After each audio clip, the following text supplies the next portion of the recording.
تو نے اتنی باتیں کہاں سے سیکھ لی ہیں؟ حوصلہ رکھ، یہ فرنگی کسی کے متر نہیں، جتنے سرداروں کے دشمن ہیں اتنے ہی مسلوں کے بھی ہیں۔ پر دشمنی تو مرد کا گہنا ہوتی ہے بنتو، ویر کے بغیر مرد ایسے ہی ہے جیسے اکھاڑوں میں ناچنے والا خسرا جس کے سارے یار ہی یار ہوتے ہیں۔ غلام حیدر کل کا منڈا میرا کچھ نہیں بگاڑ سکتا، چاہے ملکہ کے ساتھ بیاہ جائے۔ اب مسلے کی دم تو چکی کے پڑ نیچے آئی ہے، کل تک اس کو سر لگ جائے گی۔ اے نہیں جانتا سرداروں کی چھوئیوں میں لوہا دیگی ہوتا ہے، پتھر کے سینے میں لگے تو خون نکال دے۔ یہ تو پھر ایک پڑھاکو چھوڑا ہے۔ پھر بھی سدھا سنگھ بینت کور دوبارہ بولی، سنا ہے اس کے پاس ایک پکی ریفل بھی ہے۔ سردار جی تو احتیاط ہی کر، باہر نکلے تو 4 بندے بھی ساتھ لے لیا کر، اکیلا ہی نہ سیروں کو نکل جایا کر۔ تجھ پر گروجو کی رکھ ہو، مجھے تو رات ہال پڑتے رہے، جب آنکھ بند کرتی تھی میرے منہ میں سوا تجھے ہتھ کڑیوں میں دیکھتی تھی، رات نیند نہیں آئی۔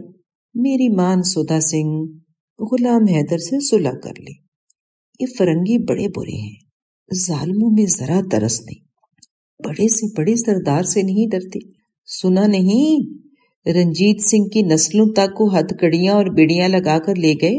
سودھے مجھے تو بڑا ڈر لگتا ہے۔ دیکھ بنتو، سردار سدھا سنگھ غصے سے بولا، تم مردوں کے بکھیڑے میں نہ پڑا کرو، ساری رات سوتی ہو، سپنے کدھر سے دیکھتی ہو، خراٹے مار مار کے میری نیند حرام کر دیتی ہو۔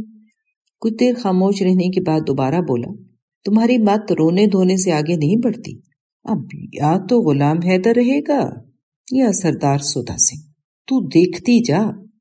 میں نے ڈپٹی کمشنر سے سفارش کا بندوبست کر لیا ہے، بس تو اپنے کام کر اور کسی زنانی کی بات پر غور نہ کر، یہ ہمارے کرنے کے کام ہیں، ہم بہتر کر لیں گے۔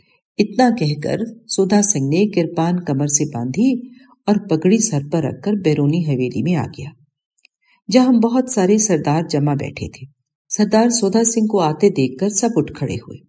سدھا سنگھ نے چرپائی پر بیٹھتے ہی جگبیر سنگھ کو بلایا۔ جب وہ پاس آ کر سامنے والی چرپائی پر بیٹھ گیا تو سردار نے کہا، جگبیر، اس سے پہلے کہ تھانے دار یہاں سنتری لے کر پہنچے ہم اپنی اگلی گوٹی چل دیں، کیا پورا بندوبست ہو گیا ہے؟ جگبیر نے گھنگار کر گلا صاف کیا اور بولا، سردار صاحب بس آپ کی آشیرواد چاہیے، باقی تو ہر شے کی تیاری ہے۔ پیت سنگھ کو میں نے ساری بات سمجھا دی ہے، 6 گوڑیاں تیار کھڑی ہیں شاہپور کا ملک لوٹنے کے لیے۔ آج شام گھنٹہ بجنے کے ساتھ ہی پیت سنگھ، پھجا سیو، ہرا سنگھ، دما سنگھ، چندا سیو اور میں نکل جائیں گے۔ عبد الگجر کے 40 بندے ہوں گے، واہ گرو کی منشا ہوئی تو صبح چانن ہو جان گے۔ اس کے بعد سدھا سنگھ نے جگبیر کے کان کے پاس ہو کر ہولی سے کہا، جگبیرے، ایک آدھ بندہ ضرور پھڑک جانا چاہیے، کم سے کم عبد الگجر کی کنڈ پر 302 ضرور رکھانا، اس طرح معاملہ زیادہ گھمبیر ہو جائے گا اور غلام حیدر چوطرفہ نہیں لڑ سکے گا۔ سردار جی آپ چنتا رکھیں، بندہ ایک نہیں 2 لمکیں گے۔ جگبیر نے شرارت آمیز ہنسی بکیرتے ہوئے کہا۔ آخری بات کسی کو بھی نہ سنائی دی، البتہ ہر ایک یہ ضرور جان گیا کہ سردار سدھا سنگھ نے پتے کی بات جگبیر سے آخر ہی میں کی ہے، جس پر جگبیر نے ہنستے ہوئے آنکھ بھی ماری تھی۔ اس کے بعد کافی دیر تک دوسری باتیں ہوتی رہیں جن کا غلام حیدر کے معاملے سے کوئی تعلق نہ تھا، یہاں تک کہ سورج چمک کر سامنے آ گیا اور سب لوگ اپنے کام کاج کو نکل گئے۔ لوگوں کے جانے کے بعد حویلی دوبارہ 4-6 نوکروں کے علاوہ قریباً خالی ہو گئی اور سردار سدھا سنگھ بھی زنانے میں چلا گیا۔ معزز سامعین، جو ریکارڈنگ آپ نے ابھی سماعت فرمائی، اسے national audio library for the blind کی جانب سے پیش کیا گیا ہے۔ ہمارے یوٹیوب چینل کو لائک، سبسکرائب اور شیئر ضرور کیجیے۔ اپنی قیمتی تجاویز اور آراء کے اظہار کے لیے ہمارے کمنٹ سیکشن کا استعمال کیجیے۔